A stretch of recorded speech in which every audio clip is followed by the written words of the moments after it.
Good morning and welcome to First Take. I'm Kerry Chow in for Kerry Champion. Y'all know these guys, Skip Bayless, Stephen A. Smith. They know him for sure. I don't know about me. Please. The star of the show, the man. What's going on, bro? Well, how are you? Good to see you, bro. By the way, Kerry, Stephen A. Smith and I had a long talk last night, and it wasn't even about sports. What? It wasn't. That we have off-the-field lives. A rare moment. A rare moment. Maybe about the third time in 18 years that I've known him. It won't happen again for a long time. Okay. All right. Later on, joining us for round two at the desk, we've got longtime NFL veteran Braylon Edwards sitting toe-to-toe with these guys. That'll be good for round two. Please. The disrespect already. Plus, can Andrew Luck and the Colts continue their AFC South dominance? We size up tonight's Colts-Texans game. But first, what's going through the mind of Michael Vick?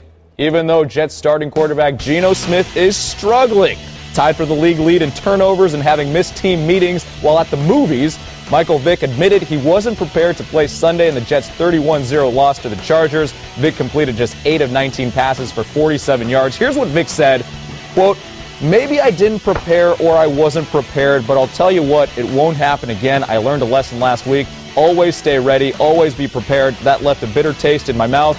I wasn't able to go out and put points on the board or even help this team in any fashion.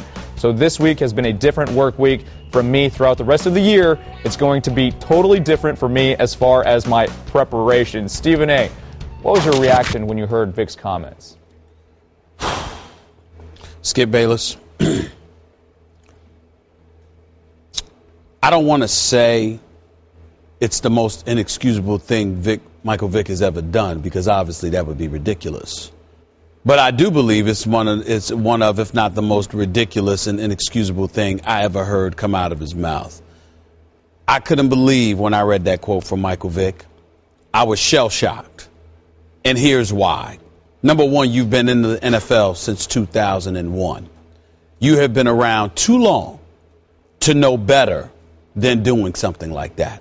Number two, you're the backup to Geno Smith, who's considered, at least at the moment, and even coming into the season, being one of the worst quarterbacks in the NFL. One of the reasons you came to New York is because you knew that at any given moment, although you were there to be the backup to Geno Smith, that at any given moment your number could be called. So knowing that your number could be called, knowing who you were backing up, knowing that it's the New York Jets, knowing that it's the media capital of the world, knowing what you said in the past, in the aftermath of the dogfighting scandal, when you just looked at your life and you felt that obviously changes needed to be made, and we all applaud Michael Vick and the progress that he has made.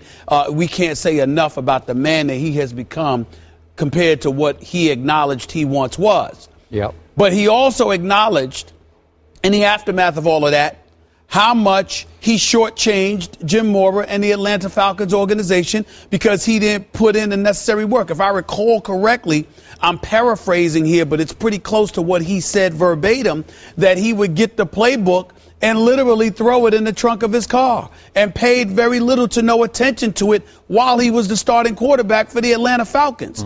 So knowing all of that, knowing that history, knowing the dereliction of duty that you exercised, which led to you not being all you could be, when you were the $130 million man as the starting quarterback and one of the preeminent faces in the NFL for the Atlanta Falcons franchise, going through all of that, working your way back to a point that at least as a man and as a professional, you were highly respected, even though they looked at you and they might have said you could throw the football better, or you could be more productive. There was clearly no questions about what work you put in, what you were willing to do in order to move forward. For it to regress back to this point because you acknowledged that you didn't put in 100% effort, that you were unprepared, is stunning. And incredibly disappointing. Incredibly disappointing. Because for me, it's like anybody, I'm not talking about Michael Vick, the man, the character. Listen, he's made amends. I'm good with him. He's a great guy. But Michael Vick, the football player, this is an incredible indictment against him, man. And I don't know, to be quite honest with you, how he can recover from that. To say you aren't prepared, Really? Unless you step out on the field and ball the rest of the season. Yep. I don't see how. It's funny. I see this completely differently than you see this. Well, what else is new? I know, but it's just it's stunning to me how differently I took this than you took it. I'm putting this in a whole different perspective to the point I'm not blaming Michael Vick for what he said. I'm blaming the Jets management for the conditions under which they signed him. I'm pretty sure they laid down the law to Michael Vick. Idzik, the GM, laid down the law. Who's his man? Who's his future? Who is Gino. his? Yeah, it's Gino. His whole future with the Jets, whatever's left of it, is tied to that quarterback. He didn't take him in the first round, but he thought that he stole him with the 7th pick in the second round, number 39 overall. Okay. And I believe that they read the riot act to Michael Vick, because Michael Vick came in with still big mystique. Is that fair to say? I mean, there's still aura around Michael Vick, even remnants of Atlanta Vick. He wasn't just a sideshow in Atlanta. He was the show of shows in Atlanta, Georgia. So that aura, that star power that he still brought with him from Philly days, could have wrecked young Gino if they made it an open competition. But they did not make it an open competition in camp. And I believe that Michael Vick was under orders to say and do all the right things, which was to be not a good soldier, the greatest soldier ever, to be the mentor to young Gino, to be the flat-out backup, no competition mentioned with Geno Smith. Am I right about that? I am right about that. You're right about it, but it's irrelevant. Okay, but think about what he just said. He said that last week it was his decision to share the scout team snaps with Matt Sims, who's on the practice squad. Matt Sims isn't even eligible to play football for the Jets right now. He's on the practice squad, and the mentor, Michael Vick, is saying, hey, you take half my snaps here with the scout team because I want to help you grow here. Well, that's a guy who's virtually semi-retired. So I cannot condemn Michael Vick here because, listen, how many times have I said this to you on the show? The transformation this man underwent was as great and real as any transformation I have ever witnessed. I believe, heart of hearts, that Michael Vick is a changed man from his dogfighting days. So do I.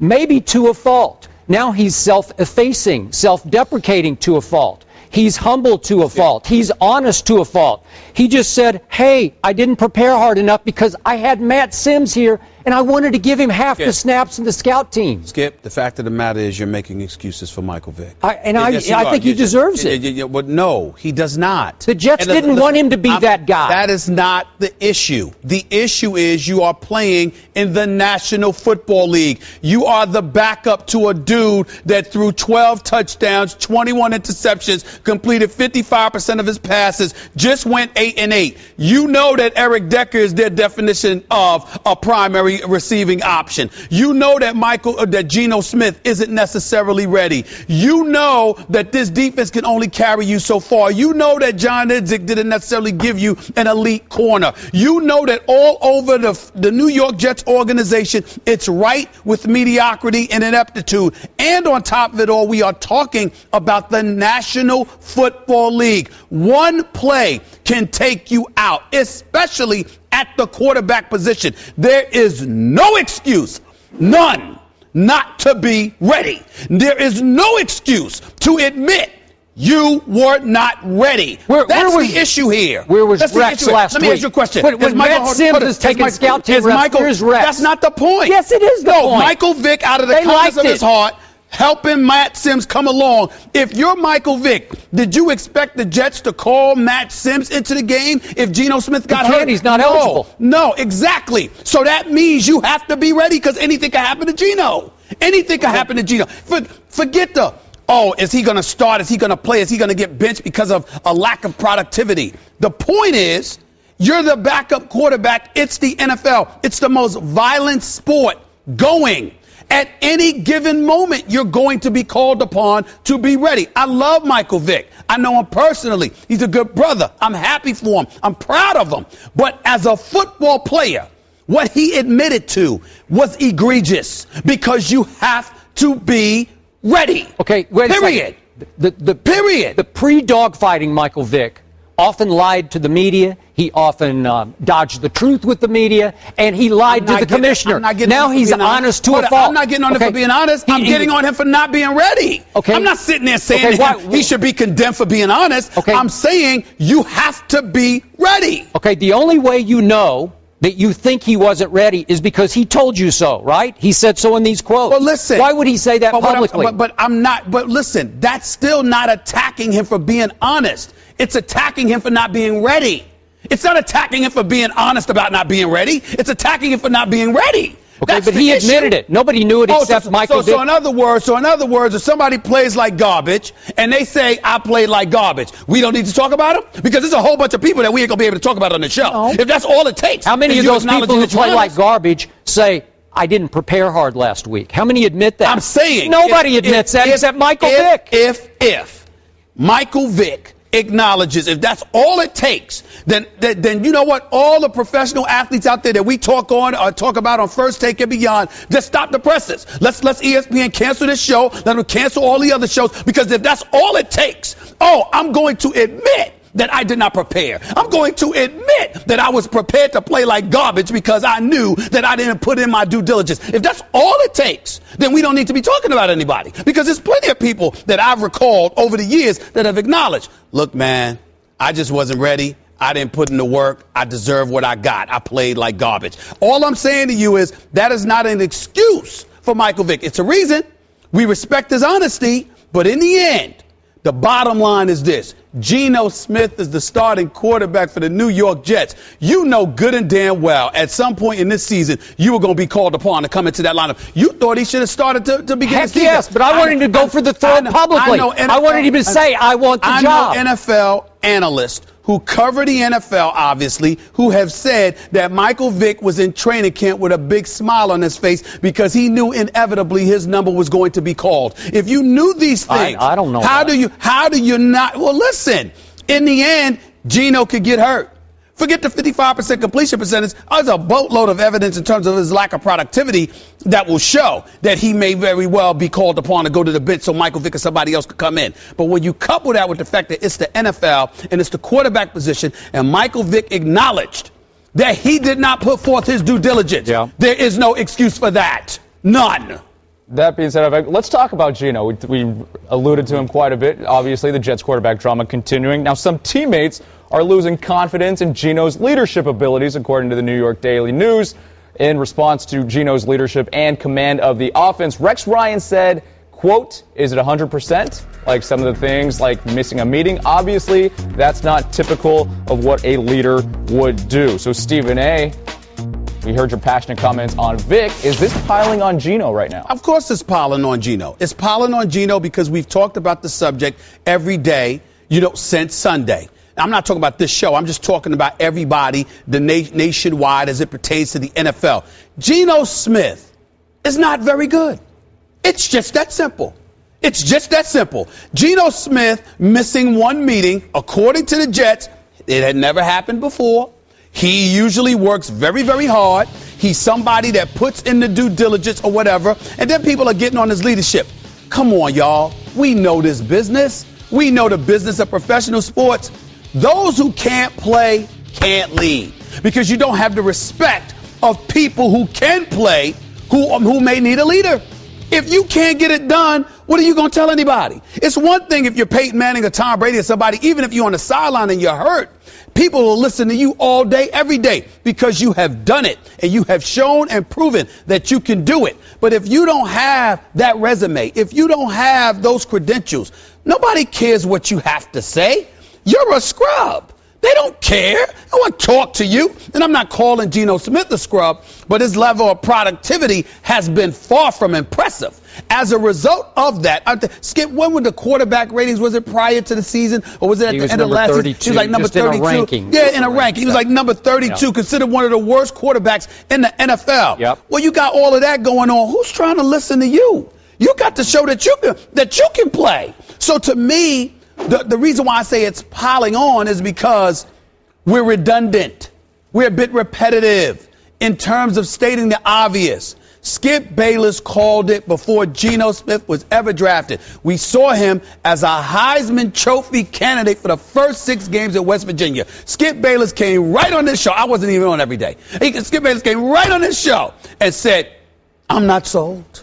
I'm not. I don't see him. This is when he was a Heisman candidate. Skip was calling it. Watch this season progresses. He's going against this team. He's going against this team. He's going against that team. Watch what happens. So I'm saying, Skip, you saw this when he was in college. What was coming? You said, I'm not taking him in the first round. I'm not sold on him. I think he'll be a bust when he got drafted. I didn't say bust, but I wouldn't take him in the first round. I wouldn't take him in the first round. He gets drafted in the second round, and Skip came on the next. Remember when he stormed out after then get picked in the first round? Skip was like, and he quickly fired his agents. That's right. Skip was like this. I don't understand it. Clearly somebody's lied to him. He thinks he's more than what he is. Skip said all of this. So how is it that all of these things have come to pass for Prophet Bayless, yet we sit here, all right, and act like this guy is not being piled on? If a guy can produce and get it done, you can get on him all day, every day, because he's not living up to expectations. In the case of Geno Smith, one could make the argument, what expectations? Skip didn't have any. So why all of a sudden do we need to pile up on him now? The brother has not proven he can play. Period. He's got talent. He can make some throws. He's got athleticism, etc. But you haven't given up on him. You continue to say you think he's got a chance to be good. I think he's got a chance. My point to you is most people don't. So all they're doing is spitting into the wind, being redundant by saying the obvious. So far, the brother has not proven he can play. Period. And the way I see this is, not only is it not piling on, I think a lot of us continue to give Geno a pass on these little things that are adding up to one big off-the-field problem, leadership problem, face of the franchise problem for the New York Jets. We know about his on the field. He has actually had his moments on the field. At the end of the year last year, the last 4 games, he was pretty good. But off the field, it's a lot of little things. And you jumped all over me the other day for mentioning the little things. But they're starting to add up to a big thing here. And I don't think he should get a pass just because he continues to so convincingly apologize, which you have brought up. How many times has he apologized for these little things, these little incidents? And you say, man, this guy can really talk, because it comes across as thoroughly believable that he's very sorry that he was late for the meeting. And you say, those guys at Rock Nation, he's represented by Rock Nation, they must really be tutoring him correctly, advising him correctly, right? Haven't you said that? Yeah. Okay. In terms of what to say. Okay. Just because of all that, I'm not going to give him a pass for this. And I think it's significant that now his teammates are, quote-unquote, piling on. That's the first I've heard from teammates. So I don't want to beat this to death, but I just want you to think about, he did fire his agents when he fell in the draft, and then I don't want to get into this, the gory details of this, but he had a little incident with the flight attendant and a little almost irrelevant incident with a woman on Twitter. But they're little things that Russell Wilson does not get involved in. Who else? Andrew Luck. Yeah, I'm thinking of young, good quarterbacks. They don't get involved in these things. Not in New York either. Okay, but that's fine. You know what? In the NFL, every city is New York. In effect, it is. Well, I mean, hey, with social media, every city has become New York to me. You can get in trouble just as quickly in Indianapolis or Seattle as you can. But where you and I differ, it's not the matter of the Twitter, social media, the Twitter, and all of this other stuff. It's those reporters that are in your face. Okay, all right, that's fine, and it is certainly more in New York. It's excessively more in New York. But think about this. Okay, so 2 games back, he curses at a fan as he leaves the field, and he apologizes, and everybody says, okay. Then this is sticking in my mental craw here. Forgive me for this, but the whole excuse that he gave about, I got my time backward. I went forward 3 hours instead of backward. Ridiculous. Okay, but think about it. Okay, then last night I'm thinking, no, wait a second. How did he even know what time the movie started? If he went to the movie and he'd already screwed his watch up, how did he get to the movie on time, then realize, I don't know. I just don't know. It's driving me a little crazy. So did we swallow this whole when we shouldn't have? I don't know. It's adding up to lack of leadership. So we have 2 big issues here. We have on-field performance and we have off-the-field leadership. This is getting dangerous here. You're getting into dangerous territory because lots of little things, none of them huge, little things are adding up to a big problem. Is that not fair? You can say it's not fair. It is fair. My attitude is, if they're winning football games, it's minutia. It's small things.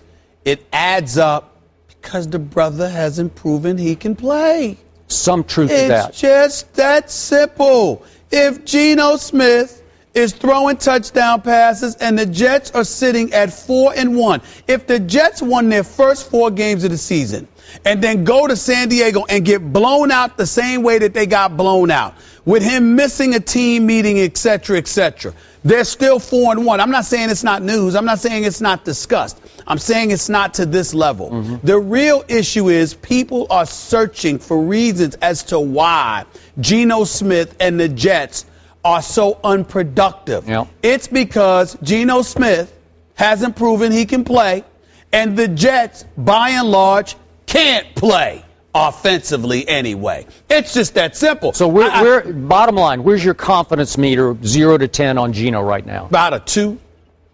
And that's forward. being nice. Okay. And that's being nice, to be quite honest with you. But it's not all because of him. It's because of the weapons that I don't believe he has. Defensively, I have incredible faith in the New York Jets in terms of Sheldon Richardson and Muhammad Wilkinson and David Harrison and Copels and these boys. I believe in them. I just believe Idzik has hurt them because he has not done anything to give Rex Ryan any corners. Outside of that, I believe in them. But if your offense can't do anything, forget physically. Forget, just the obvious. How about demoralizing? How about 3 and out after 3 and out after 3 and out, and the defense like, damn, we got to come back on the field again. There's no way that we're going to beat these guys because we can't score. That's a very demoralizing position to put professional football players in, but that is what John Idzik has done to Rex Ryan and this team. It's a damn shame. If your confidence level is 2 at Geno, real quick, what would yours be? You pose the question, 0 through 10. Going forward, that's what I mean. Going forward, yeah. I'm right where you are. I'm a 2. But I've always been a 2. Okay. This Sunday, Tony Romo and the Cowboys head to Seattle. The Romo coaster has been in full effect against the Seahawks, including in 2006, the wildcard playoffs, when Romo fumbled the snap on a field goal attempt that would have given the Cowboys the lead. Here's Romo on facing the Legion of Boom Sunday. I mean, they do really everything well. I think it's a difficult atmosphere. They're great up front. They're great in the back end. They're fast. They kind of tighten down. Their defense makes it real constricted in there, and then you kind of have to be aggressive, and then you got to be able to be sound and execute. So it's definitely a big test, and we're excited about it. So Romo versus the LOB. Right now, we welcome to the desk Braylon Edwards. Welcome back, sir. Thank you for having me. What's up, big time? What's going on, Steve? Always a pleasure. So you were on the Seattle sidelines in 2002 when Dallas in that game. 12. They kept shooting themselves in the foot. Long time What did I say? 2002? Yeah, 2012, obviously. It's okay. I mean, right now, looking at this game, is Romo an accident waiting to happen against the Seahawks? Well, if you look at his past in playoff caliber games as well as the playoffs, he's definitely struggled, and he hasn't got the big win that, especially Skip would like him to have.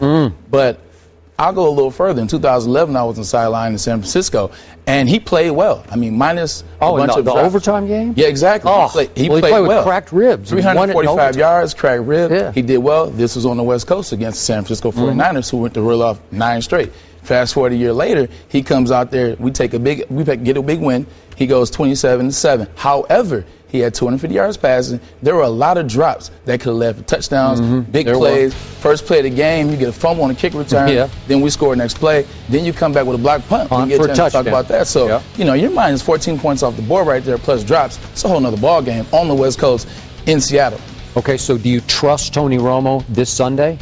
In that stadium? I think I have to. I think I like what they've been doing so far this year. They've been running the ball well, and that's going to be the key going up there in Seattle is running the ball well, getting the running established, and then be able to pass when you're comfortable, as opposed to having to pass the ball 35 times. He's saying the Seahawks could be the accident waiting to happen. Yeah, he's entitled to his opinion. and as are you, and we'll hear it. You know, that's right. You know what? T.J. Houshmandzadeh sat in that very seat last week raving about a particular team, and suddenly there's an APB out for him. We can't find him anywhere. You know, we're looking for him. Right. You know, those would be the Bengals, right? It's a lot of people that get bold sitting in that that's chair, loyalty. and then they find. No. He said it was objective, and he was being honest, and the whole bit, and he ended up. You know, we're still looking for him. We got the police out searching for him. There's been a warrant for his arrest, but we can't find him right now. First take arrest. First take arrest. Yeah. There's a lot of people that sit in that chair and they get bold like that. So it's no problem. Let me say this to you. The Dallas Cowboys have little to no chance in this game.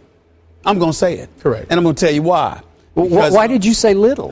I want to know. No. It's football. Okay. Anything can happen. Guys get injured. Wear that jersey. That's guys get injured on both sides. You know, exactly. That's what I'm saying. Seattle could get hurt. Something could happen. Dallas could win. That's why I said little chance. But in terms of everybody being healthy, everybody playing their game, fact of the matter is the Dallas Cowboys have 163 rushing carries. That's number one. They're number one in rushing attempts this year. Right. Okay? DeMarco Murray obviously leads that list because of the 163 carries, he's got 130 of those carries for the Dodgers, for the Cowboys this year. All right? They got 800 yards rushing, which is number 2 in the NFL. Okay? He's got 670 of those yards. You know, when you watch Seattle just last week, who are they playing against again?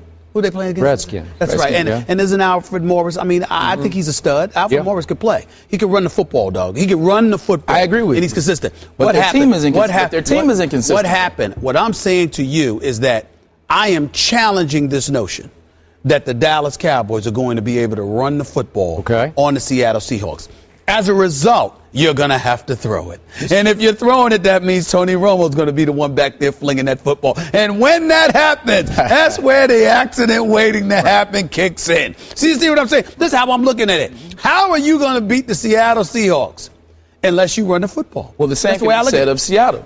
If Seattle gets into a situation where they're not allowed to run the ball with Marshawn Lynch, they're not allowed to do the play action, and they're not allowed to let Russell Wilson run around like he's scrambling for his life, now they have to pass. And we all know when Seattle loses is when Russell Wilson has to pass, has to beat you with his arm. Right. Okay. Dallas has the 20th ranked defense against the rush. They're going to start Marshawn Lynch, huh? Okay. All right. Okay. So Mr. Smith. Yes, sir. So let's do hypothetics here. Right. So I'm sure if in fact Dallas can't run a lick, and all of a sudden Romo has to throw it, I don't know, 35, 40 times to keep them in the game, how many interceptions will accident waiting to Romo throw? I don't know, Skip. I don't go by the numbers. I go by what the moment dictates. I am a guy that believes that Tony Romo could easily pass for 4,000 yards a season. He can put up big-time numbers. He can be an all-pro. He can lead Dallas to 8 wins a season. He can do all of those things. And, oh, by the way, he may not throw an interception at all until the moment arrives. And then all of a sudden, here he comes. That's how I view it. And I keep trying to tell people all the time, this is what I'm trying to say. Whether it's the regular season, just having fun. You know, I'm a native New Yorker. I hate on the Star. You know, I hate on the big billion-dollar playpen, even though I've been there and I loved being there. You know, Jerry Jones making fun of him. But I respect their talent. I respect them as individuals. It's just a Dallas franchise thing that I knock. But what I say to people in all seriousness that I believe wholeheartedly, Dallas, I never sit there and say, they're just not good enough. Right. I've consistently and religiously acknowledged the Dallas Cowboys talent year after year after year. And all I've ever said is, just sit back and wait. Right. Whatever the moment is when they will crumble. Whether it's at the last game of the regular season, whether it's in a playoff game or whatever, it's whatever the moment is, they will not rise to the occasion. That's all I ever say. Okay, in the big picture, I still agree with your premise. And I'm here to tell you, before I answer the first question, Tony Romo's botched extra point snap in 06, I don't think he ever quite recovered from that because, remember, he was an undrafted free agent quarterback. How many undrafted free agent quarterbacks ever become star quarterbacks? And Tony is a star quarterback. I think we'd all put him in probably in the top 10. I mean, right now he's in the top 5. Right. But in the big picture, top 10 He's a top 10 quarterback. Yeah. Yes, he is. Okay. I don't think he ever got over the fact that with only needing an extra point, to save this game for Bill Parcells, which became his last game as Cowboy coach. He botched it, picked it up, and couldn't get to the end zone with it because Tony's not the fastest guy. He's got quickness and athletic ability, but he doesn't have downfield speed. No. So in the back of his head, I still think he has that lurking demon of when it's time, when you got to make the throw against Peyton Manning in a 51-48 game, he just might throw it to the other team. So I agree with your big picture premise. I agree. Now, back to the small picture, which is this Sunday. I do give my Dallas Cowboys a shot in this game.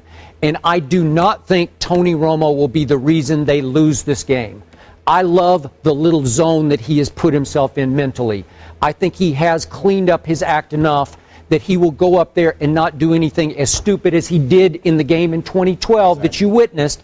Because remember, it's 10-0 thanks to the fumble kickoff and the block punt for a touchdown. But Dallas has got the ball back. Dallas is driving. Dallas gets all the way down to Seattle's 24, and it's 2nd and 10. And Romo pumps to his right and looks back, and I'm like, no, Tony, no. I still haven't recovered from this moment. And he throws it blindly right to Brandon Browner, and I'm thinking, what are you doing? And Brandon Browner runs it back like 25 yards the other way.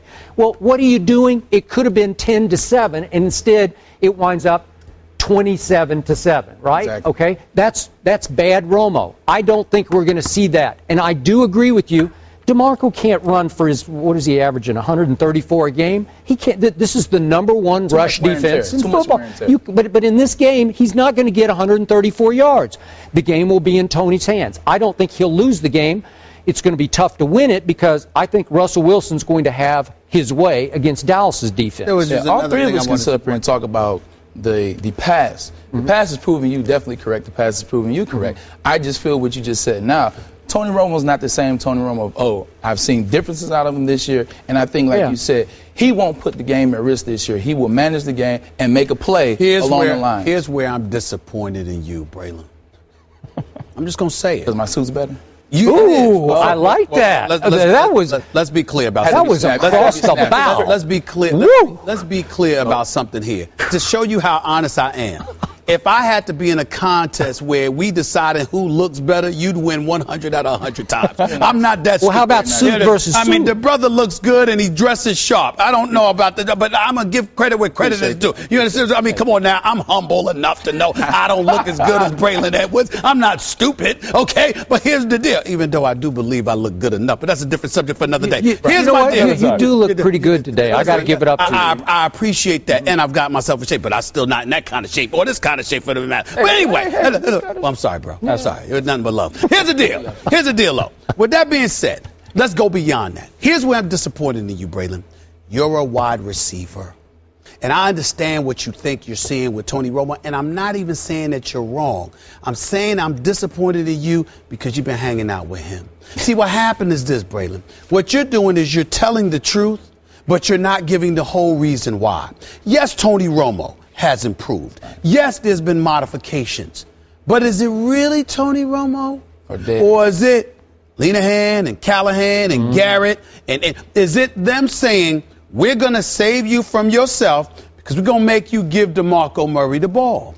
He's not only going to save you because of your back issues, he's also going to save our defense from being out on the field too much where they'll ultimately get exposed. What I'm saying is, you can't tell me that any receiver, Tony Romo's skills can never be questioned. He's always been a gunslinger. He's always been somebody that could put up big numbers. He can make the big play. He can create and extend plays. Tony Romo has been that guy. So no one is ever calling Tony Romo a scrub. Tony Romo can ball.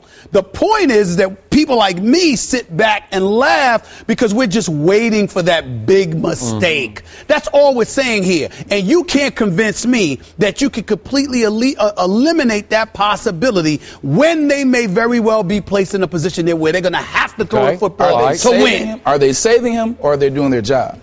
No, but I'm just saying it's both because their job is to save him because he's the franchise. He's got a back issue. You invested $55 million guaranteed dollars in him, $108 million contract. It's your job to save him. So, of course, I can use that. It's nothing wrong with using that terminology. I'm just saying that Tony Romo can ball. Let me be clear. But he's a mistake waiting to happen. All The right. more you throw, the more he's going to find himself in Okay, a scenario. we're going to save our picks on this game until tomorrow. Sure. But I hear you leaning toward a Seattle blowout. Am I hearing that Well, correctly? you'll have to wait until tomorrow. Oh. We'll wait until tomorrow. But he did Wait say till the tomorrow. jersey. We heard that. Yeah. But, you know. Yeah. He did say that. That game, Cowboys-Seahawks, 4:25 Eastern on Sunday.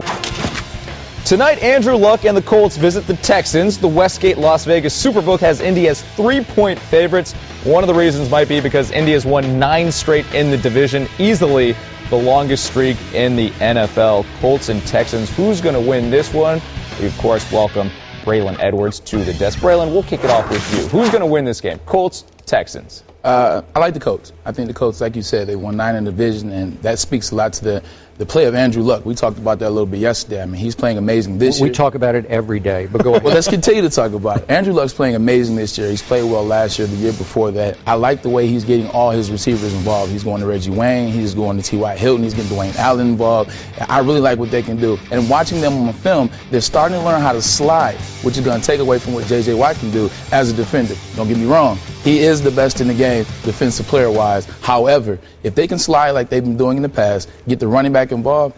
What do you mean by slide? Well, slide the protection, slide the line towards him, use the running back, and then get the ball out quick. That'll be big for them, getting the ball out quick, and I think they can have a 28-23 type of game against 28-23. 23. Yeah. Houston is a team to be reckoned with because I think Bill O'Brien is doing a good job with them. I think their defense is a little bit better than we thought it was going to be. They still don't have Davion Clowney there to help out J.J. Watt just as yet. So I think the future will be even brighter for them. And I look at them, Arian Foster. I'm loving what I'm seeing from him. He's averaging nearly 5 yards a carry, and clearly the responsibilities have been thrusted upon his shoulders because with Ryan Fitzpatrick behind center, he's limited in terms of what he could do. So you can't expect their passing game to be prolific, even though Ryan Fitzpatrick is capable of making plays. Right. In the end, however, we know how I feel about Andrew Luck.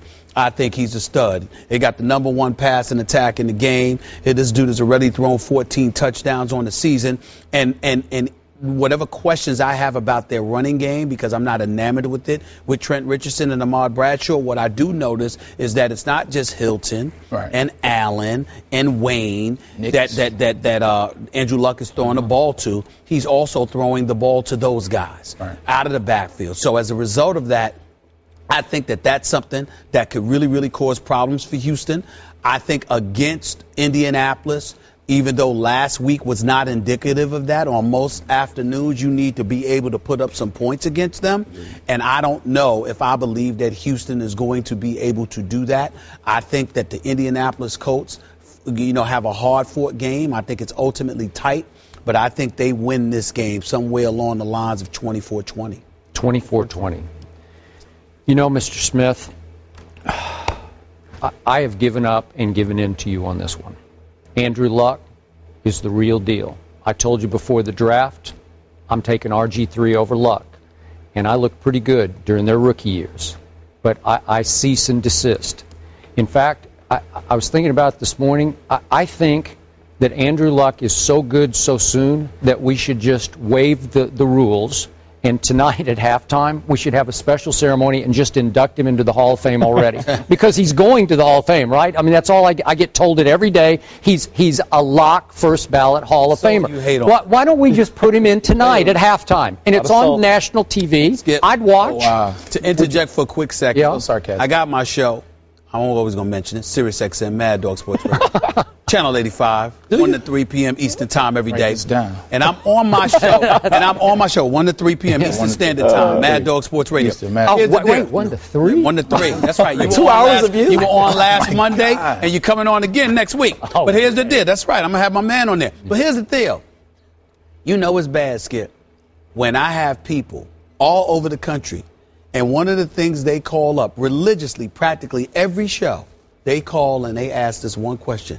What is up with your man Skip Bayless having a problem with Andrew Luck? I answer that know what one my problem question is? every day. Premature coronation. That's all. He is right now, this is a stat. I'm not reaching here. He is tied for first in interceptions right now with 6 in the National Football League.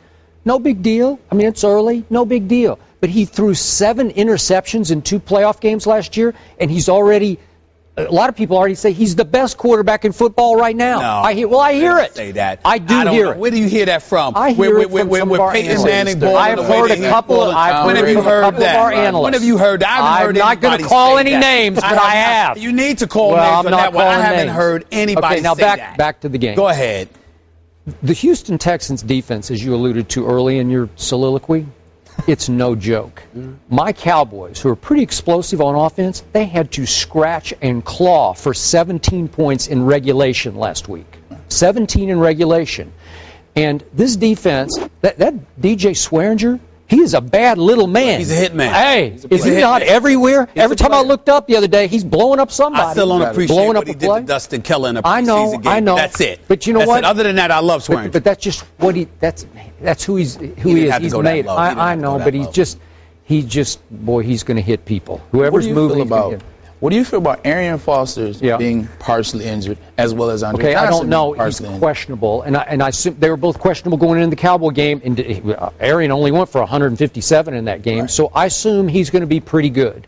Do I love the quarterback? I do not love the quarterback. In fact, he's in some ways a smaller version of Matt Schaub. In some ways, and Matt Schaub, as we argued about a couple of weeks ago, had his moments. He made a couple of Pro Bowls. So the point is, I think at home the Texans will play an emotional game and they will hang in, but I got to give it up to Andrew Luck, and I am. I think it'll be close like you do. I had 22-20 instead of 24, so I got them actually covering the spread at home for what that's worth. But I think it will be a battle that Andrew Luck and company will win. And one last point. You say you don't trust their run game, or you're not sold on their run game? Indianapolis? Yeah. Right. Last 4 games combined, they've gone over 100 each game between Trent Richardson and Ahmad Bradshaw. That's a pretty good one, too. I know Trent's not Trent that they thought he was going to be, but Ahmad Bradshaw, he's a bad little man, too. He's a bad little man. He's really tough. Didn't like the fumble last week, but he's a bad man. He's real tough. They got a lot of heart. Both of them do. They're not scared of anything. Nope. They're rough and tumble. I just need to see some elusivity kicked in. I need to see somebody that can juke defenders and not just and run effectively through the tackles as opposed to trying to run over everybody. Well, some of their yards just seem so hard to come by, so much harder. At the times I'm watching them, and it's like, Trent, it's a gap right there. Hit it. You know, he's trying to dance 1 minute, he's trying to run over somebody twice the size of the next. I just don't get it sometimes. And I'm like, I just wish that their running game was more of a threat as opposed to appearing so workmanlike and arduous. That's what maybe that's just out me. Of Alabama running backs. I mean, you haven't really seen the Alabama running backs since coming out of Alabama that's made the turn in the NFL for 2 seasons combined. Okay, that's fair. So, I mean, that's pretty consistent if you look at everybody. That's fair. Yeah, maybe since Sean Alexander, maybe. That was the last Alabama running back that was performing. Okay, so it looks like you guys both taking the Colts covering it. Everybody in the world is taking the Colts because of Andrew Luck. Because of Ahmad Bradshaw at the backfield catching passes. That was the key point. For the longest time, the Floyd Mayweather-Manny Pacquiao super fight has seemed like a unicorn, a fantasy, a myth. But Floyd's father, Floyd Mayweather Sr., is confident the fight will actually go down next year. It's going to happen. That fight's going to happen. Trust me, that fight's definitely going to happen. It's a fight for the world, man, right there. It's the biggest fight that has ever been in life. So like I said, man, that fight's going to happen. You mark my words, and we'll see. We will see. Braylon Edwards, of course, at the desk joining us. I mean, what's your reaction? Pop says it's going to happen. I mean, this fight that people have been waiting for the last 6-7 years. I think it's going to come down to, if it happens next year, it won't be the same as if it would have happened 6 years ago. You'll have some people that say that if the fight happened 6 years ago, this guy would have won handily. If the fight happens now, they'll say this guy is going to win. And what I'm talking about is Floyd Mayweather. Floyd Mayweather has looked pretty good to me in his last 3 fights. I think he's learned how to take punches. I think he's learned how to move a lot of times and just not hit and run around the ring and hide. He's been learning how to fight, take punches, fight, get beat up. If you saw him at the end of the fight last, he took a beating to a certain extent, but he was still able to handily win that fight. I think Pacquiao has not looked as good in his last 5 fights. He's lost 2 of his last 4. He didn't look that good to me against Sugar Shane Mosley. I think if this fight happens next year, then Floyd does win handily. Okay, so why hasn't it happened for 5 years? I think in the past, it's just my opinion, I don't think Floyd thought he could beat Manny Pacquiao. I think Floyd is the only guy that Floyd are you suggesting what I've been suggesting to this man, that Floyd has been running? I don't want to seem like I'm on your side today. I feel like you and I are connected at the hip today, and it's going to piss this guy off. We're connected at the mind today. That's even better. But I do feel in the past that Floyd did not want to take the fight on as he saw he could potentially lose, and everything that he's worked for and everything that he is today, the undefeated record is what makes it so. This man spouts wisdom. Stephen A. Stephen A. I've reported on First Take that I had it on good, reliable sources that there would be a fight in the spring or right before the summertime, maybe April or May, before the NBA Finals, Floyd fighting Pacquiao. I think it's going to happen. Do you think that quickly? I think yes. I think it's inevitable. And I tell you this right now, I'll even go as far as to say this for both of y'all. I've never been of the belief that Floyd Mayweather is scared of Pacquiao. I think he picked Pacquiao apart. I've always felt that way. I think Floyd is a boxing magician, particularly defensively, and that Manny Pacquiao would have barely touched him. You and I disagree, Braylon, when you say you think Floyd has looked good over the last several fights. I think it's the worst he's ever looked. I think he looks slower. I think he's getting hit too much. He's older. I think he's getting, I understand that. I know the reasons why, but I think he's slower. I think he's getting hit a bit too much. I don't like it one bit, and I think it's primarily not because of age and attrition. I think it's because Floyd is too busy being so preoccupied with all the other things going on outside of the rings, whether it's his personal life, whether it's the promotional end, which is primarily the issue. He has to do so much work because he wants all the money. Okay, so the promotional aspect, I think it's draining him psychologically, and I think it is shown up in the ring.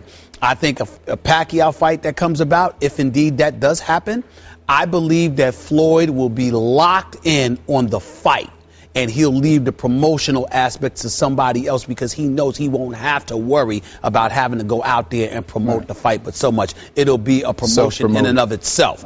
With that being said, what I will say to both of y'all is this. If Floyd avoids this fight and he fights Miguel Cotto or Canelo Alvarez, I have no problem with it. If he avoids this fight and takes on Amir Khan, I will come on national television and I will acknowledge to you that Floyd Money Mayweather is avoiding Manny Pacquiao. Because there is no excuse for him with 2 fights left on his contract, with him scheduled to retire in the fall, according to him. There is no excuse on God's green earth for Amir Khan to step into a boxing ring with Floyd Mayweather Jr. with those 3 big fights out there. Nobody gives a damn about Amir Khan. Okay? And that's not the disrespect, but I saw Amir Khan get destroyed a few fights back. I forgot who it was that just dropped him and destroyed him. It didn't even matter. Amir Khan is a good fighter.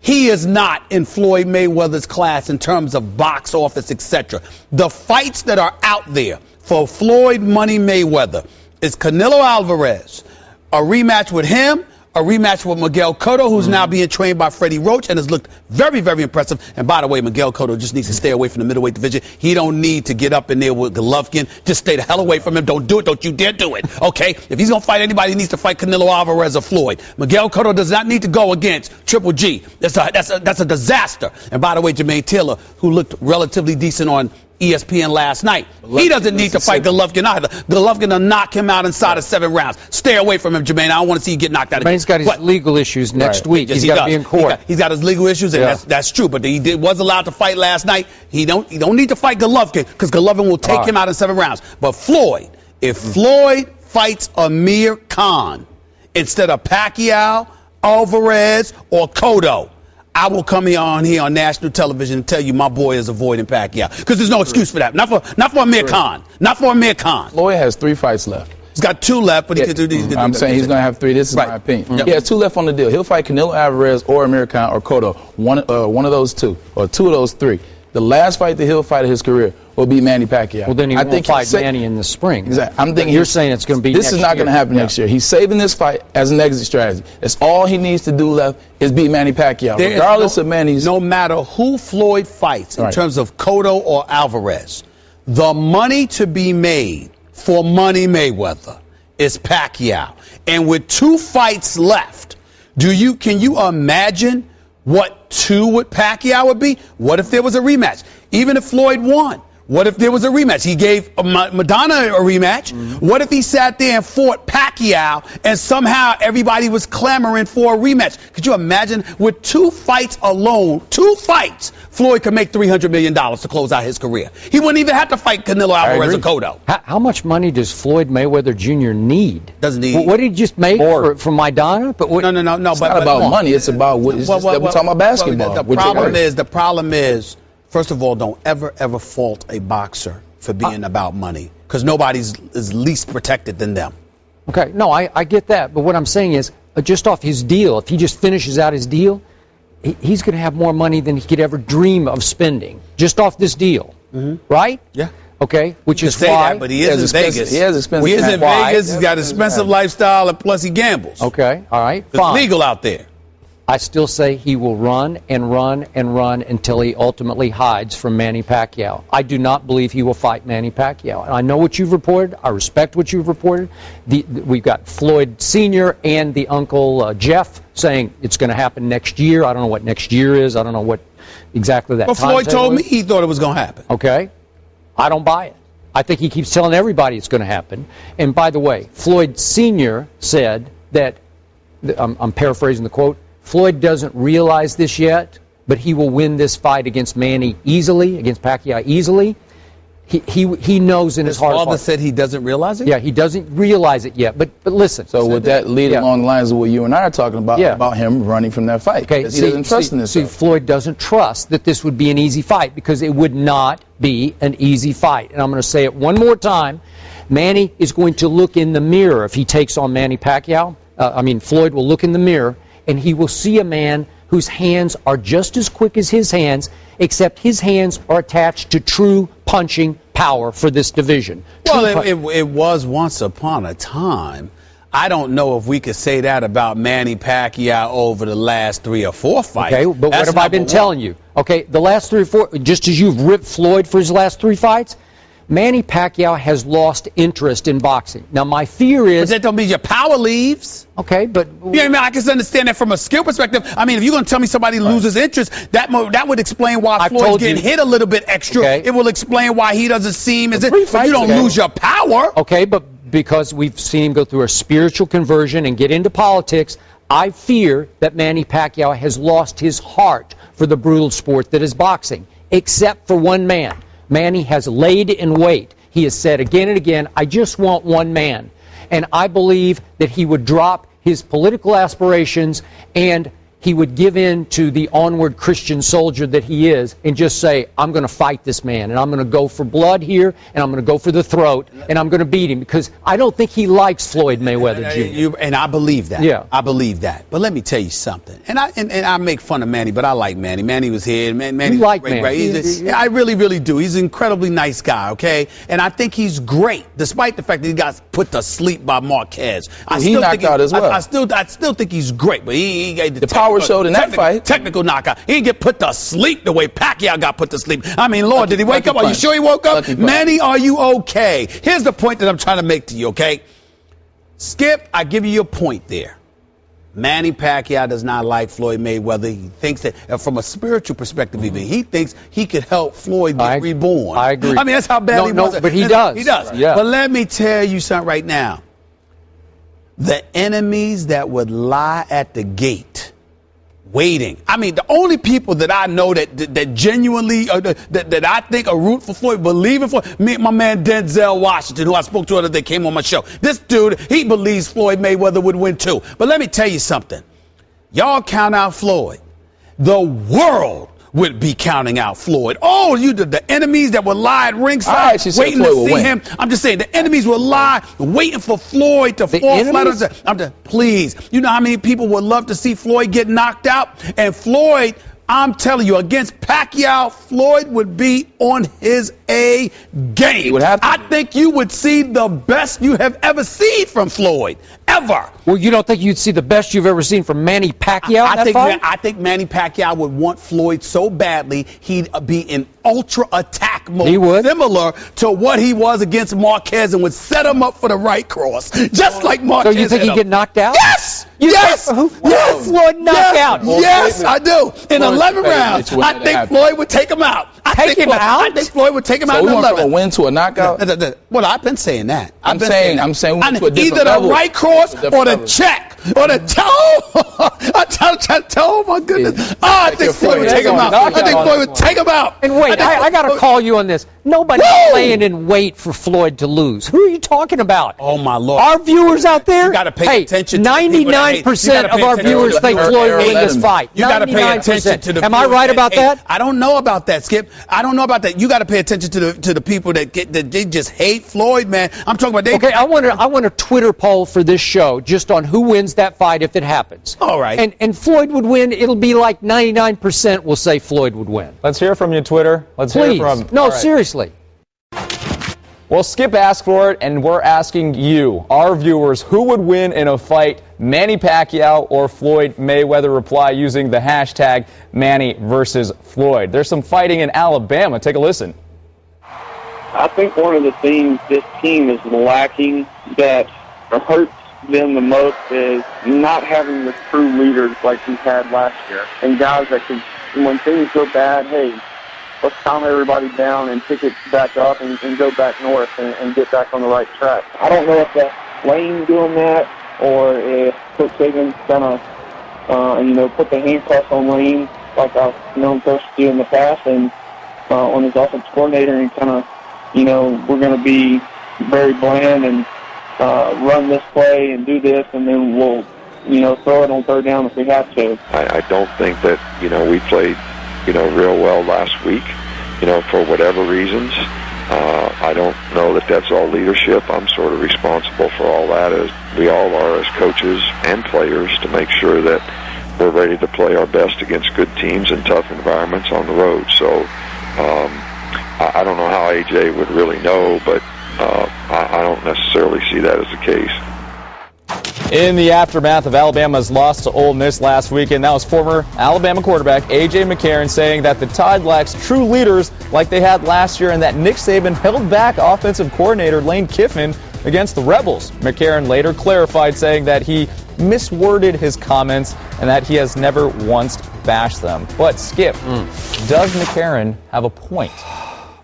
Stephen A. Smith, I do not think A.J. McCarron is a bad guy. I thought he was a great college quarterback, and I don't toss that word around loosely, but he was a great performer in college football. Yes, sir. For the moment, he's out of sight, out of mind, as he's on the non-football injury list for the Bengals. I'm not sure what his pro future holds for him, but these comments, to me, were out of bounds, and so was his backtrack as of yesterday, late afternoon or evening, when he said he basically was taken out of context. How many times have you and I heard quotes that were taken out of context? We've heard it at least once a month our entire careers. Thank you very much. These, I don't think, were taken out of context. I thought it was a shot at this team to say it lacks true leaders, and then he again, tried to clean it up a little bit by saying, I meant vocal leaders. And it comes across as A.J. saying, I'm not there anymore and they miss me. And it comes across as saying all those stars who were drafted last year, they're all being missed because they were all true leaders and vocal leaders. And it comes across as a little bit of a shot between the lines at a young quarterback in Blake Sims. Now, what wasn't a shot at Blake Sims was what he just talked about, Lane Kiffin's offense, that Coach Saban, and this was a shot at Coach Saban, that he sometimes, he muzzles the coordinator. He pulls back on the offense and vanillas it up in these big games, and I was shocked by that because that's taken on the great Saban. And the great Saban fired back and said, well, I don't know, I'm paraphrasing his quote, but he said, I don't know how AJ can know any of this because he's not here. Well, touche, Coach. And I think AJ just learned a tough lesson that he probably ought to cease and desist with his criticisms or his objective commentary about the school he used to play for. I don't disagree with a single word that you said. You know what a fan I am of A.J. McCarron. Yeah. I thought he was a big-time college player. I thought he was underrated. I thought he was underappreciated. I thought he warranted more consideration for the Heisman. I've met him on several occasions. I find him to be an incredibly nice guy. I am not going to go the route of that woman who called in the Paul Feinbaum show, going off on him, and Paul Feinbaum just class personified and obviously just an expert and an aficionado on the SEC. I thought he handled, her little bit tirade, her diatribe. She's called him for years. She's become a celebrity caller. But I would tell you, she was funny. Yeah. She was funny, and I appreciate her passion. But Paul Feinbaum is just he's big time. He's I love the him. best. I love him. Yep. Love him a lot.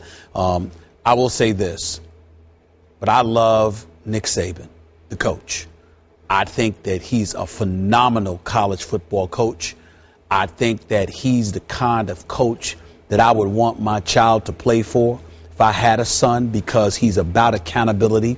He's about doing things the right way, and I think the things that he does prepare folks for life beyond college, whether it be on the football field or beyond. I think that he's a treasure to the college football community. And I look at his record, and I'm looking at A.J. McCarron, and I know that you are responsible for 2 national championships that came that way, although some would say those defenses rife with a bunch of All-Americans had a lot to do with it, even more so than A.J. McCarron. But I would ask A.J. McCarron, where were you when Alabama was off the map, being coached by Mike Shula, Dennis Franchione, Joe Cons, Mike Shula, before Nick Saban arrived? 7-6 his first year, 12-2, 14-0, 10-3, 12-1, 13-1, 11-2. I mean, 5 bowl victories in 7 years. This man resurrected, a program, an institution that was once hallowed ground, led by the great Bear Bryant. Yeah. And from the time that he was gone, it was never the same. Even when Gene Stallings was there. They won the championship. I understand they won championship, but I'm saying it was never the same. No. It won, but it was never what it was under Bear Bryant until Nick Saban arrived. True. And for A.J. McCarron, if I know that, A.J. McCarron must know that. So for him to go on radio and to say that about his coach, Skip, that's betrayal. That's betrayal. And I'm not, trying to castigate or denigrate or character assassinate A.J. McCarron, the person. I'm saying that the comments that A.J. McCarron made about his coach, all right, it's their first loss. It's their first loss. It's not like they're 1-4 or anything like that. And it's not. And why would you feel the need? I totally agree with the great Fran Tarkenton, a 4-time Super Bowl appearance quarterback for the Minnesota Vikings. Appearance. I didn't say win. He never won any of them, but he lost. But he made it to 4 Super Bowls. This is Fran Tarkenton here, a great quarterback, a Hall of Famer, who's on record saying A.J. McCarron should shut up. He should be thankful he was at Alabama. As much as A.J. McCarron did for Alabama, Alabama did for A.J. McCarron. I agree. And Nick Saban did for A.J. McCarron. You might disagree. Let's say, for example, Nick Saban reels the offensive coordinator in. Last time I checked, I don't know a head coach who doesn't do that. Every head coach. That's why you're the head coach. Because you preside over the coordinators. And so sometimes you do reel them in. Okay, but think about this. Championship games against LSU, Notre Dame, they came out throwing the heck out of the football, like in a big shock, like they went against their sort of conservative nature. So I don't know, after A.J. had so much success with Nick Saban, who I thought often put A.J. in the perfect positions to look the very best he could look, why would you then blast your coach for reeling in, and it wasn't Lane Kiffin a year ago, obviously, but whoever the coordinator was with A.J., he's saying he often gets reeled in, he gets shackled. Why would you say that? I don't know what. I don't know, but even if you were to say something like that, to then backtrack and say the media misconstrued, you should have never opened your mouth about such things to begin with. One would think that any words coming out of your mouth, if you're A.J. McCarron, would be that of extreme loyalty and appreciation towards Alabama and Nick Saban. Look, man, I had It could be whether it was Big House Gaines, whether it was Marvin Rippey before him when I was in New York at FIT. It doesn't matter. There are plenty of times where you look at a coach and you may not agree with what they do. You may not like it or whatever, but I will tell you, it was Marvin Rippey. It was Clarence Big House Gaines. They have everything to do with the man that I am, the professional decorum that I try to display on an everyday basis, particularly as it pertains to my teammates, colleagues, et cetera, et cetera. There are certain things that you just don't do. And A.J. McCarron, to open his mouth and say that about Nick Saban, the word I would use, it hurts me to say that because it's deep. It's betrayal. It's betrayal. Last quick point. Betrayal. Did you read the quotes from yesterday? Johnny Manziel talking about how much he misses college, just the college atmosphere, being with the fellas in the locker room. Totally understand that. And all of a sudden, you're standing on the sideline, and he said the other two quarterbacks are married. They go home to their kids, and so it's a whole different world. You could have been in school, you could chilling on campus, having parties on Saturday night. You don't think AJ isn't feeling a little bit of I miss college? If you ask me about it, I want to give you my input because I miss it, and I want to be and he was a big star for 3 years. But he didn't tell you. He was a big star, had a big time female too. But here's the deal: in the end, you didn't talk about the game. You didn't even talk about what happened Saturday. You talked about the program, and you personalized it by highlighting the head coach. And I don't know, maybe their relationship ain't the greatest behind closed doors, but I know publicly Nick Saban has done nothing but rave about A.J. McCarron. Totally agree. Didn't deserve that. Alabama takes on Arkansas this Saturday on ESPN. Lions coach Jim Caldwell says he's considering sitting Calvin Johnson this week against Minnesota in order to get Megatron healthy. Johnson suffered a high ankle sprain against Green Bay last month and re-aggravated it Sunday against the Bills. Here's Calvin on his status. Anytime you're dealing with an ankle, man, it's just, that's what you got to run, you got to cut, you got to do all those things. So it makes it tough, So like I say, it's just a lot of treatment that goes into it, taking some time to rest and get off your feet as well. Braylon Edwards, former Pro Bowl receiver, back at the desk with us. Can the Lions win without Megatron? Well, if you go by last year, they can't win with him. But definitely last year without Megatron, they were 0-2. He makes up 36% of their catches, 26% of their yards, and 35% of their touchdowns. That's kind of like a losing formula if you take them off the field. Not to mention their field goal kickers are 4-12 this season, which is just god-awful. But if you look at who they're playing the Minnesota Vikings, a team that's struggling. They're first in their division, were tied for first. I think this is the optimum game to rest him. He's 6'5", he's 235 pounds. When you start talking those high ankle sprains with guys of that size and that stature, it's not going to get well by sitting him out play after play after play. He's going to have the rest of the game. Wow. All right. Stephen A. The Lions can win without Megatron because they're playing the Minnesota Vikings. It's really that simple to me. The Minnesota Vikings still have to prove that they're a viable team. Obviously, they don't really have much of a quarterback, even though Teddy Bridgewater does return this week. Obviously, that makes them a bit more formidable. Jennings, Cordarrelle Patterson, I look at them and I know that they've got some weapons, assuming they can throw the football, and they're a team to be reckoned with in that regard. I know Zimmer's their coach. Their defense has improved because of it. I look at Detroit and I say to myself, if you are who you are supposed to be, you should be able to win this game because Minnesota is not that good yet. Teddy Bridgewater will be making his second start. I think as the season progresses, he'll improve exponentially. I think as a result of that, they'll improve as a team. I think Zimmer's got potential as a good coach. I actually like Zimmer more than what I'm seeing from Gruden in Washington, obviously. So I do like that. If I have any reservations about the Detroit Lions, it's that they seem to be searching for an identity. Schwartz is gone. He's a little bit above, he's a little bit extra. Right. Harwell is a little bit too mild-mannered. You see what I'm saying? Something needs to be in between. The defense, you heard about Ndamukong Suh, but all you hear about Ndamukong Suh right now is, okay, you don't hear about the viciousness. You don't hear about how tough and rugged their defense is. Instead, what you're hearing now is he going to leave the Detroit Lions after this season? Right. Okay? Offensively, you can't seem to run the ball.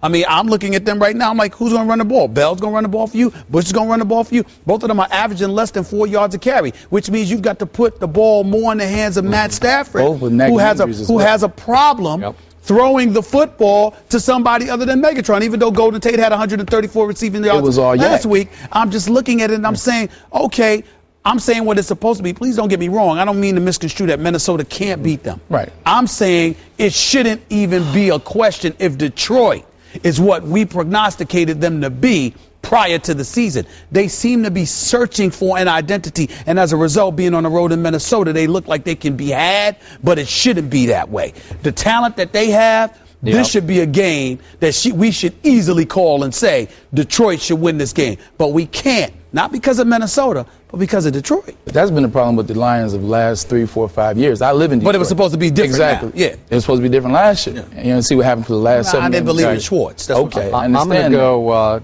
2 more steps than either of you went. Okay. I'm going to say that these Lions are good enough on both sides of the ball to win their next 3 games without Megatron, who's clearly the best receiver in the game. And I hear all your numbers. He is the focal point of this offense. Yes. Maybe to a fault. Maybe to a fault. I think they can win at Minnesota. I think they can beat New Orleans at home. And I believe they could go to Atlanta and win that game, followed by a bye. And if Megatron's ankle is as bad as you sort of suspect that it is, he probably needs a month to get completely healthy. So I'm going a whole month of no Calvin Johnson. I think they could win those 3 games and take a week off. And I'll tell you why. That defense has allowed the fewest yards per game in the National Football League. That is true. And Buffalo had to scratch and claw to come back and win that game down 14-0, won at 17-14.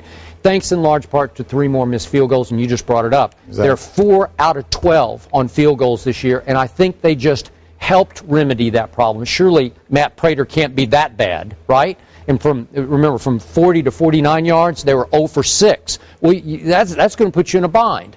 And Joyke Bell could not go with the concussion, but I assume he's going to be back this week. Well, you know, he can run the ball a little bit. Definitely can. Reggie Bush was lost during the game with an ankle, and I think he's going to be back this week. Okay. And little Theo Riddick he's okay. He's not bad. He gives it the 3-headed punch here, running the football.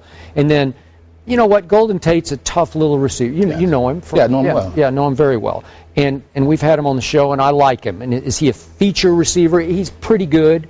That kid, Eric Ebron, that they drafted, should be a stud. Maybe he'll get more balls now. Here's my point about Megatron.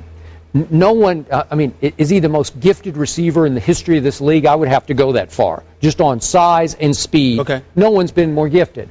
I'm still not sold on his intangible leadership qualities. Right. Can he be the man in Detroit to sort of lift the whole team? You know how much I love me some playmaker, Michael Irvin. Right. He was the leader of 3 teams that won Super Bowls. They're 2 different type of players. Okay, they're 2 different type of players. Except, but think about it. I mean, Michael's a big physical. He wasn't 6'5". I'm not talking about on the field. Yeah. I'm talking about the leadership aspect of it. That's not right. Does Calvin have that in him?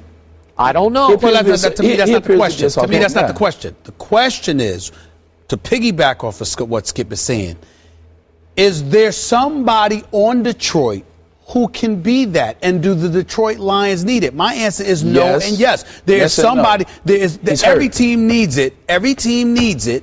But they don't have it, even with Calvin Johnson healthy. That's why you made those commercials. One of my favorite, what do I keep saying? One of my favorite commercials last year was him with P. Diddy. Right. P. Diddy would handle everything else. I'm Calvin, whatever it was, whatever he was. Yeah. I'm going to be that guy. I'm going to be Calvin. I'm going to handle business. You go and handle your business on the football field. The problem with it, Calvin Johnson, is he leads by example. He's so great. You got receivers. We have Burleson up in here marveling at the greatness of Calvin Johnson. You see his work ethic. I'm saying you see his work ethic and what he does. Some people lead by example, but for some teams, Braylon, you can speak to this better than me, for some teams, they need that guy who's verbose and verbal. Like Michael Irvin might have won the Super Bowls and he could play and throw me the ball, I'm going to make the catch. All of that's true. But I go back to what Skip said that Michael Irvin did when Jimmy Johnson first got this list here. Yeah, get rid of this player, get rid of this player. I'm just saying, Michael Irvin, you see that brother. Right. You can't, just like Ray Lewis, you see that dude. Is Megatron that dude? No, he is not that dude. The guy that is that guy for that team is actually hurt right now. That's Stephen Tulloch. Stephen Tulloch is the reason why their defense was doing what they do. He is the quarterback of their defense. He plays well.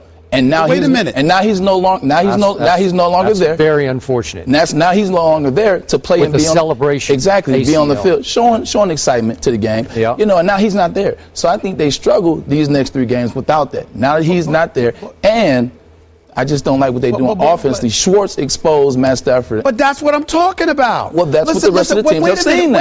Wait a minute. The Lions have one of the best defenses in the game. They're number 1 in points allowed. Okay, but he's saying they have no secondary. But what I'm saying to you is that let's see what happens first. Because defensively, they only gave up 17 points to Buffalo. They had a 14-0 lead. They lost the game last week. But they only gave us 17 points. The problem is you need somebody like that on offense. Kyle Orton comes in and throws 330 yards. Okay. You're raving about their defense? I'm not raving about it. I'm saying they could still win the game if your offense does what it's capable of doing. Something's missing from that offense. Yes. Okay, so Braylon, last quick question. Can either Matt Stafford or Ndamukong Suh be leaders of this football team? No. Why? Real quick.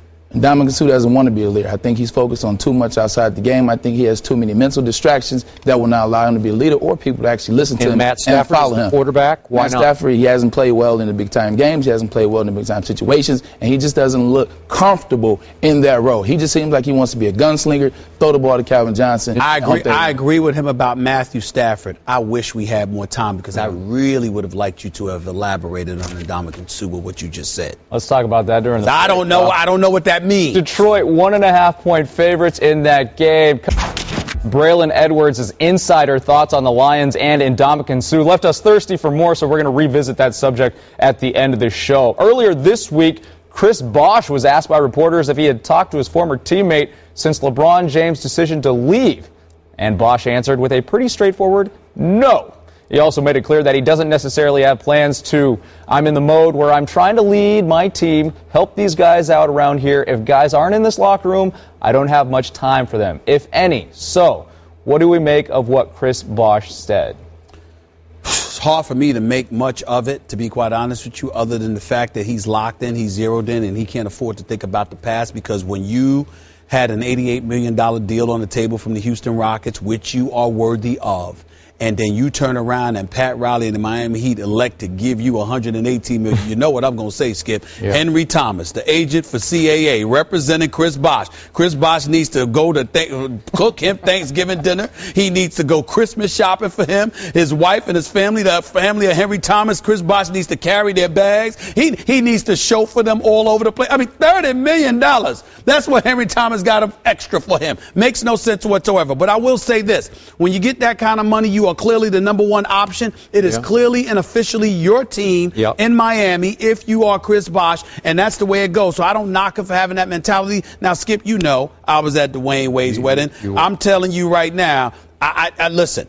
LeBron James, Chris Bosh seem to be getting along quite fine in mine. That's fine. I don't recall Chris Bosh not talking to him. I mean, you know, seeming incredibly friendly and all of that other stuff. I'm just going to take it to believe that Chris Bosh is locked in and that he's focused. Sure. He didn't mean anything negative towards denigrating LeBron or anything like that. You know, D. Wade, LeBron, they all got love for one another. It's just competition. And Chris Bosh knows, more so than anybody, you get paid $118 million. $118 million.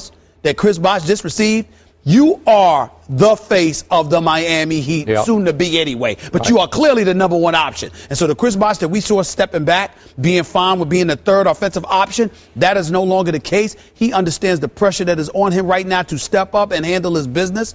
And I believe that he will, at least to some degree. And I think that's what he was pointing to more than anything else. But I don't want to hear that he didn't talk to LeBron James. Okay, I know what you're saying. I think he meant that we're not continue to text each other. I'm not going to call him. Why? They're not teammates. Okay? They're not teammates. Right. Thank you very much. Right. I did not want to hear Chris Bosh making $118 million say, I love and miss LeBron James. I don't want to hear it anymore because I'm sure he has love left for LeBron. I'm sure they will be friends, if not friendly, going forward. Always. Okay? But, because they're basketball brothers and they won together. Okay, that's fine. But that changed. And I got to tell you, if I played for the Heat, I would still take it somewhat personally that LeBron basically said to my team, I can't win with you guys anymore. Is that not fair? Isn't that what he said? I can't win with you. I know he wanted to go home, but he also, by design, in the big picture, I think he knew he had a shot at playing with Kevin Love and obviously with Kyrie. Am I right? Again, I think that your feelings have far more substance if LeBron had left for anywhere but Cleveland. Okay, but that's where he gets a pass, which is fine, and he deserves it. But I will say this to you. Fear not. No need to worry about what you desire and what you want, Because the Miami Heat have an individual by the name of Pat Riley. Oh, I thought you were going to say Dwayne Wade. No, Pat Riley. And I say Pat Riley for this one reason and this one reason only. Pat Riley is not going to allow anybody to think differently. And it's not personal. He is just a big-time competitor. And this notion that the Miami Heat are going to fall off the map because LeBron is gone is something Pat Riley takes offense at, which means that any player that he has on his squad who does not adopt that same mentality is going to have a problem with Pat Riley. And oh, by the way, Mickey Harrison thinks like that as well. I agree, which is why I believe, more than you believe, that the Miami Heat are going to have a big say in who wins the Eastern Conference. My issue with the Miami Heat is one thing and one thing only. And I've said this to everybody associated with that guy, including the young, great coach that is Eric Spoelstra, who I love. I am telling you, I don't give a damn who they brought to their squad. If Dwayne Wade ain't healthy, it ain't going to matter. But if Dwayne Wade is healthy, we got a 3-team race in the East between Chicago, Cleveland, and Miami. Because of Dwayne Wade. And I just can't fathom that he's going to be healthy. I just can't fathom that he's going to be ready to go. I don't believe it. He knows I don't believe it. But I believe in his skill. I believe in his heart.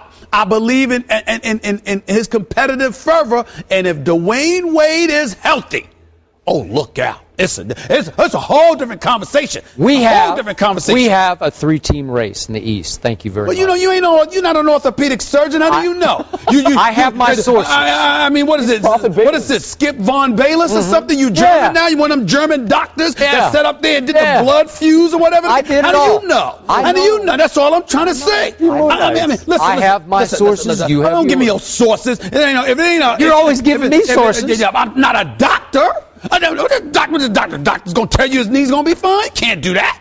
All right, guys. We'll leave it at that. I want a Twitter poll for this show just on who wins that fight if it happens. All right. And Floyd would win. It'll be like 99% will say Floyd would win. Let's hear from you, Twitter. Let's hear from No, seriously. Well, the Twitter results are in, and closer than what you may have thought. Look at that. 56.5% say Floyd Mayweather would have beaten Manny. Wait a second. Manny, are you okay? He's very okay because we have, 43.5% of our audience say that Manny wins this fight? Well, it just means... Way to go! It just means that they're listening. It just means that the folks that pick Floyd are knowledgeable about boxing more than I gave them credit for, but also it does not mean that they don't believe that Floyd is avoiding the fight. They just I don't know how you could leap to that conclusion. I'm saying they just believe that Floyd would win. It's two different polls, though. It's two different polls. I guess. Yeah. I'm still surprised. 58 to 40. That number's... It's a lot closer now. Yeah, right? Yeah. All right. Braylon Edwards back at the desk. Just a little bit ago, you mentioned that Ndamukong Suh doesn't want to be the leader of the Lions, that he's focused on more things off the field. Can you explain that more? Well, not necessarily off the field. I just feel though, in his first 5 seasons as a Detroit Lion, he has 29 penalties, 225 yards worth of penalties, and 8 of these penalties are unnecessary roughness penalties that have cost his team 15 yards or more. So when I watch him on the field, I'm looking for a guy that has made 3 Pro Bowls. I'm trying to see, okay, where is this guy that should be the leader of this team? Now, you're the biggest face on the team. That doesn't always constitute that you should be the leader. However, you should take a stance amongst yourself. I don't see it. I see other guys like DeAndre Levy who doesn't even speak that much. He's more vocal than Ndamukong Suh. I see people like Jason Jones, who's only 2 years with the Lions, acquired from Seattle last year. I see him talking more than Suh. So it leads me to believe, where is the leadership capabilities? Are they there? With all due respect, I'm not interested in what you believe. I'm interested in what you said. What you said was he is more concerned with stuff off the field than he is with stuff on the field. And I'm saying, is there something specific? Because I know how connected you are to a lot of guys in the league. I know how connected you are to the league, period. I know that you know a lot about things that are going on. You said his mind is elsewhere. I'm saying, what did you mean by that? Right. That's what I want to know. Oh, you're trying to get to the juice, huh? Well, that's why we had you. That's why we had you to come back. I said that. Well, thank you for having me back. I'm talking about for this segment. I know. I'm being sarcastic. Go ahead. Being in the seat, there are a lot of things that you hear. Being in the know, there are a lot of things you hear.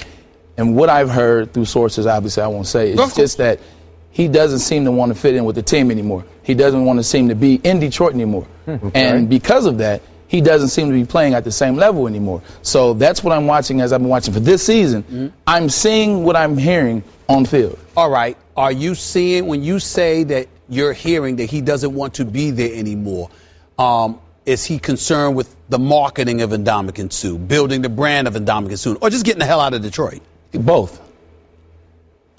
Okay. Okay, so are you saying that his heart is no longer in playing with the Lions, so he doesn't even want any leadership responsibilities with the Lions? And when you said off the field, I think you're trying to revise it as you started your first answer, that his extracurricular activities on the field, as in penalties, as in personal foul penalties, are a part of his distraction where his heart's not in it, right? Like he's not focused, right? Is that what you're trying to say? That was more so talking about his leadership capability. Yeah. I feel like a leader shouldn't commit penalties. A leader shouldn't commit these type of penalties, and I don't think that's what a leader does. So that's what I meant in that regard. But to what you're saying, his heart is still in football. I won't take that away from him. It's just not with the Honolulu Blue and Silver.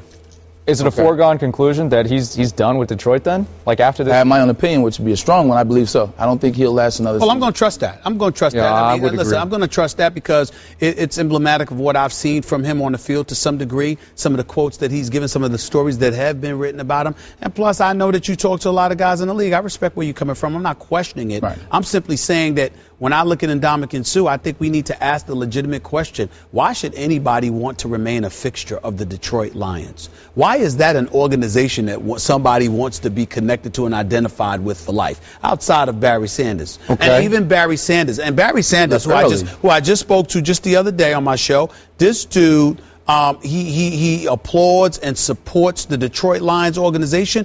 But I remind y'all, this is one of the greatest running backs in NFL history, and the Detroit Lions organization didn't necessarily stand behind him because of Bobby Ross. Bobby Ross. Are you kidding me? I mean, really? I mean, if you could sit there, Skip, and went like this, I would take Johnny Manziel over Bill O'Brien. How the hell are the Detroit Lions going to take Bobby Ross over Barry Sanders? Okay. That's basically what it is. So I look at that, and to me, that is what I remember most about the Detroit Lions organization. That is ancient history, though. That's true. It is history, but it's ancient history. Matt Miller and everything I still else? felt like, okay, I get you, but I still feel like when you're born and raised in Detroit, when they drafted Suh, I felt like that city tried to love him, right? Like tried to embrace him, and he didn't hug back. And I don't know why. Is that It's possible to say that. I don't know. I can't give you the depth of that conversation and what you're making. I can say that he never seemed as he wanted to fit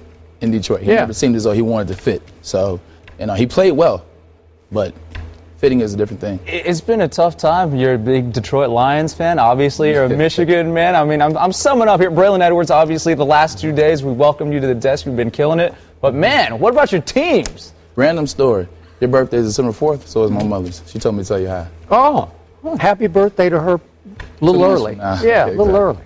Good. It's appropriate that you close the show on that note, considering the fact that you've been agreeing with practically everything this man says. Hanging out, Skip sits there, gets around you. I said he's just manipulated you. I said Manny would win. I agree with you on that fact. Manny, I didn't say Manny would win. I mean, not Manny, but Floyd. I said Floyd would win. I agree with that fact. Why is it that the moms always love me?